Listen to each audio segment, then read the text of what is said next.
আল্লাহ বলেছেন ঈদ করবার জন্য। কি করবার জন্য? ফালিয়াফরাহু, ফারহুন তো খুশি হওয়া। সুবহানাল্লাহ বলেন। এর মুরাদেফ তথা সমার্থক হলো ঈদ। তাহলে রহমত পেয়ে খুশি উদযাপন করবার জন্য, ঈদ উদযাপন করবার জন্য ডাইরেক্টলি ঘোষণা করেছেন কে? আরো জোরা বলেন। এটা ফরমান কার? আদেশ কার?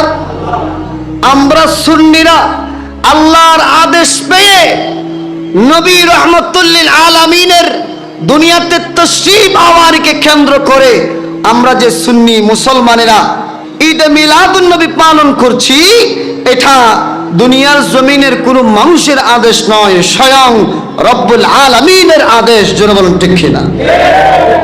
এত তো সত্ত্বেও যারা আমাদেরকে বেদাতি বলে, আমরা বলবো আমরা বেদাতি নয়, আমরা আল্লাহ ওয়ালা। বলেন আমরা আল্লাহর আদেশ মান্য করেছি। সুবহানাল্লাহ বলেন। আর তোমরা আমাদেরকে বেদাতি ফতোয়া দিলেও কি হবে, না দিলেও কি হবে, আমরা আল্লাহর ফরমান মোতাবেক চলবো।